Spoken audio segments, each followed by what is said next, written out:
Welcome, everybody. It's another week of hearing from Mark and I from World Multisport. So first of all, I just wanted to say welcome to everyone watching live, who is no one just yet, and everyone that is watching the video as it comes up later in the week.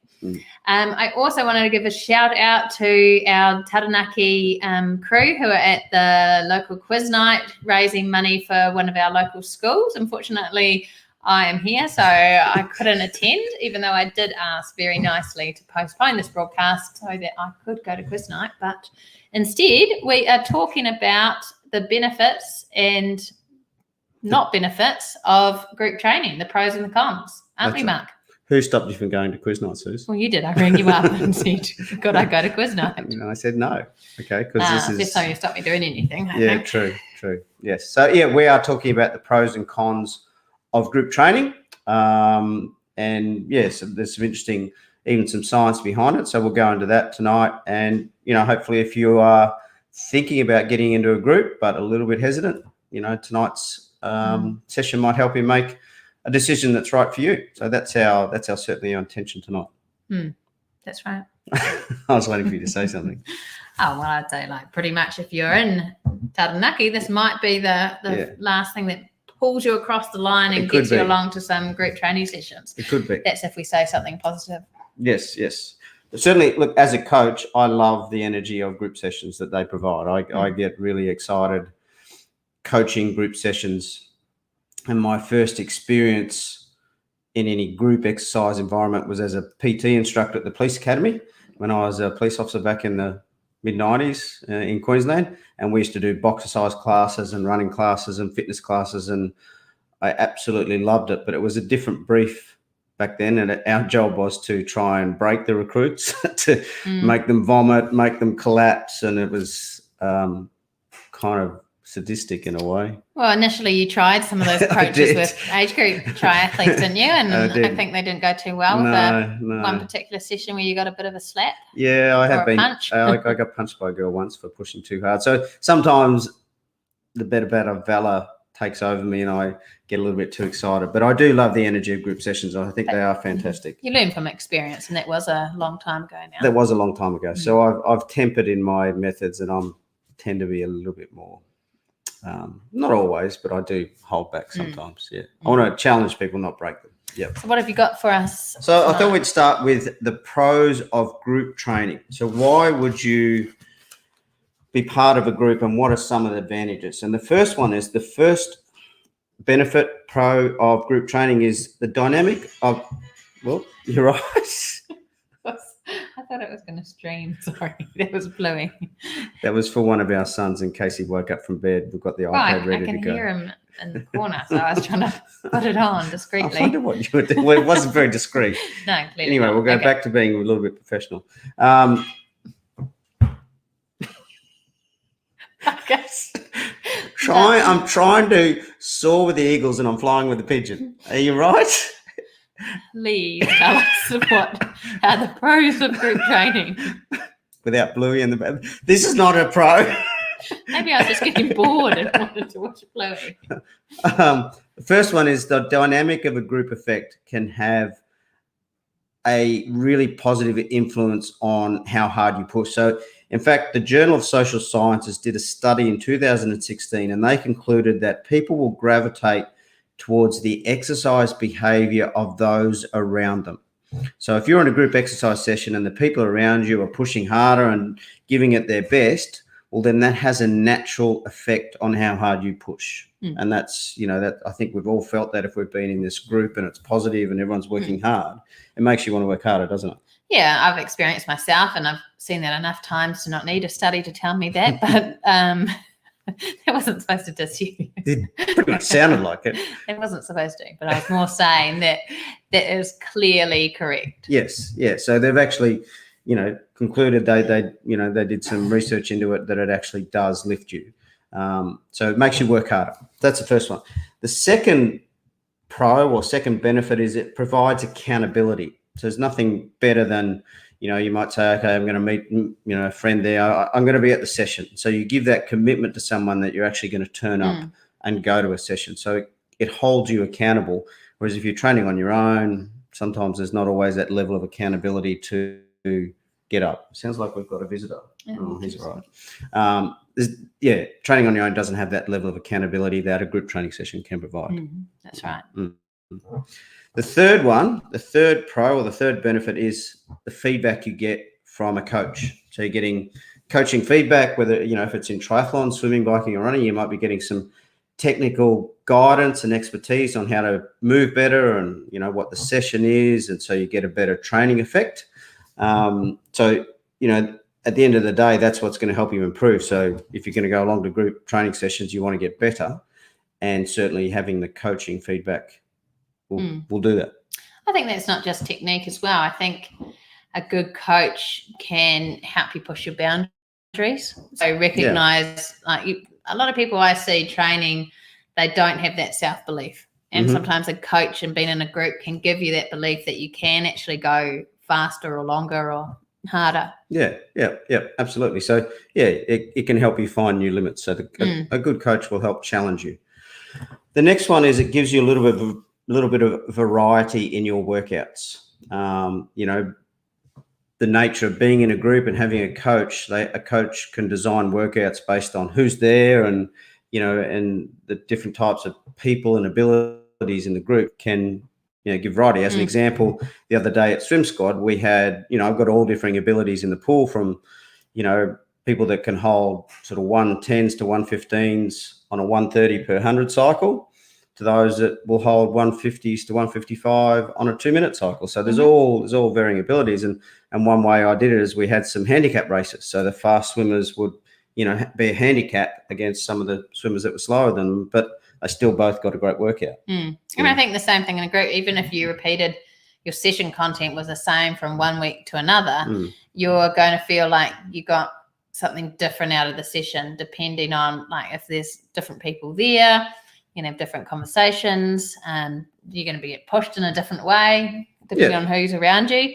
So, I think that variety is a really good point, actually. One I didn't think of myself. Oh, really? Yeah. Oh, thanks. All right. The last one, and I think this is actually the most valuable one, and we've seen it a lot in our time, are the social connections that group training can provide. In the time that we've been doing group triathlon training, we've had people get married, have children, form lifelong friendships, and there's something about the bonding within group training, especially when it's hard, whether it's a long bike or a long run, or it's a high intensity interval session. Shared suffering tends to break down barriers, and people become a little bit more vulnerable, and they get to know each other on a deeper level. And so it forms really strong social connections that can last a lifetime. Yeah, I mean, you've experienced as well with me personally. I would only want to go to training sessions where there's coffee afterwards. So it's kind of like you have to earn the coffee by doing the training session first. Yeah. And I think this is probably, of all the benefits, and advantages of group training, for me, this is probably the greatest, because you're building a community. And as people, we want to be with like-minded people, with like-minded souls, finding your tribe. And if you can find a group that you resonate with and that you connect with, just peace and quiet works for me. It works really, really well. So the social connections, I think, is a really powerful one. And probably as a coach, I'm really proud to have seen some of the performances of athletes that I've coached, but I'm equally as proud to see people form amazing friendships that last a long time, just because they're part of a group that we were helped form. So Yeah, well, I would agree with Sue-Ann as well. I have missed group squad sessions since moving around. I used to go quite regularly when we were in Brisbane. So even in saying that, it's a wonder I don't go more. But I also am like Ellen here, who enjoys the peace and quiet, because once you've got 2 toddlers, sometimes getting out training is the only time that you get that peace and quiet. Yeah. Look, as a coach, I still train myself. I do miss training in sessions where someone else is coaching, and I don't get that obviously anymore. I get my fix, I guess, by being the coach and being part of the session. But like Alan, I do enjoy getting out for a ride and run on my own. But if I had the opportunity to go to group sessions, I probably would. So thanks for those comments, Alan and Sue-Ann. Really cool. All right. So we will move on to the cons or the disadvantages of group trainings. And, it's not all peaches and cream with group training. There can be some problems. There can be some challenges, and it's not always for everyone, as we've seen over the years. And I think the first one from a coaching perspective is group training is an inexact science because it's often the one session for everyone. Everyone will be doing the same session, and that might not be specific to the individual. So if you come along, you could do a session on your own that might be suited better towards you, or are you getting a better effect by training in the group and doing a session that's maybe not specific to you? Yeah, so when you're coaching, you do try to divide up the group a bit. So especially when we're getting into more Ironman season, you'll have your longer course group and your shorter course. But I do get what you're saying is that generally if you've got a group of 20 people, it's very difficult to have a session that's going to be specific for everyone and the best session for that person. Yeah. And it's interesting. I've had this discussion with a number of coaches, even coaches at the elite level, coaching Olympians and Olympic medalists and world champions. And they will, even elite athletes will come together in groups in triathlon. There's a lot of triathlon groups around the world that train together, and they'll, at the elite level, they'll often do sessions that are the same, yet they're all elite athletes. So they get more around the group impact and doing the same session rather than something that's specific and individual to them. But within that session, you can accommodate and modify, whether it be interval length or recovery duration and things like that. But it can be an inexact science is one disadvantage. The second one is sometimes your ego doesn't allow you to slow down. And you wrote an article recently about how ego can affect your performance. Yeah, absolutely. And so if ego can sometimes make you push harder than what your body is prepared to do. And if you get into a group session where it's a lot of high energy and people are pushing really, really hard, and you don't want to be seen to be the person that's sort of almost letting the team down, so to speak, you could push too hard and potentially the risk of injury is a little bit higher. So I guess it's having that self-awareness and the ego check to say, whoa, okay, this is great, but maybe I can't quite push this hard. Yeah. So it's having that self-awareness to know, all right, I can't always go flat out, even though the environment is sort of wanting me to. I think also, and I see it with people in the number of reps. So even when the coach tells them sometimes that, okay, everyone else is doing 5 reps, but I think you were done, you cut it off at 4. They often don't want to stop because everyone else is doing something, even though it's the best thing for them. Yes, yeah. Even when they're busted. Even when they're busted, they don't want to be like, oh, no, I want to do more. And you think, no, well, maybe you don't need to do more. So, yeah, having the self-awareness and the ego can be an issue. So it's not always, it can sometimes push you too hard. And the next one, and this is a really interesting one, is that it can be intimidating, to come to a group session, especially if it's your first time. We've had a lot of people come to group sessions that have been thinking about it for months, but it takes them a while before they have that sort of courage and, I guess, fortitude to take the first step to go to a new group. So sometimes group training can be intimidating if it's your first time. Yeah, but I think that's understandable for everyone. It doesn't matter what your ability. I think very few people would feel entirely comfortable rocking up to a completely new group of people who all know each other. You're the new kid. You don't know if anyone's going to talk to you or if you're just going to feel completely awkward the whole time. Yeah. And then even after a while, you're not having that assurance that there's going to be people around your level the next time you turn up. So, yeah, definitely intimidating, 100%. Yes, and look, that can stop a lot of people going along to group training, which is a shame because we certainly try and make our group sessions very welcoming and accommodating for all abilities, and try and provide an environment where people can get to know each other and form friendships. And but even when you do that, it can be hard, and you don't want people to miss out because it can be a lot of fun. Yeah, I mean, I've never met someone that's regretted coming along for the first session, but at the same time, it's hard to get there. It's hard to get there. Yep. So that is a bit of a disadvantage. And I think the final one, which follows on from that, you talk about you're not sure if anyone's going to talk to you or make you feel welcome or any of that sort of stuff. The wrong coach with the wrong group of people can be very cliquey.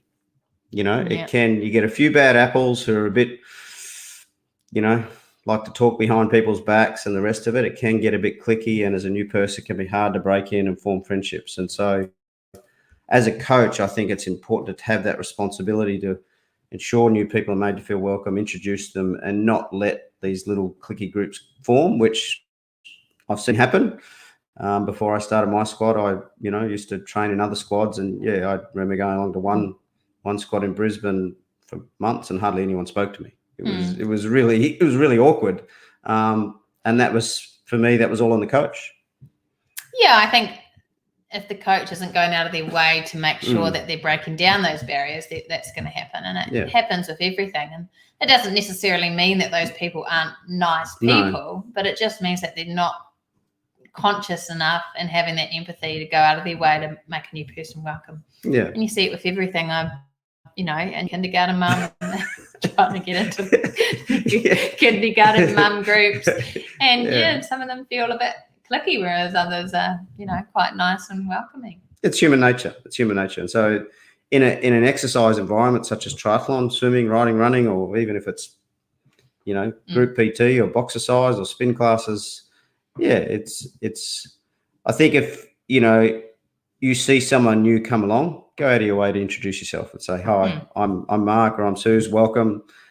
Straight away, that can have a really massive impact on the person that's coming for the first time, because you just don't know. They might have taken them 3 months to get there, then just muster up the courage just to turn up to the first session. I think that would be the average time, would be at least 3 months. Yeah. And triathlon groups can be more intimidating than others because we run around in lycra.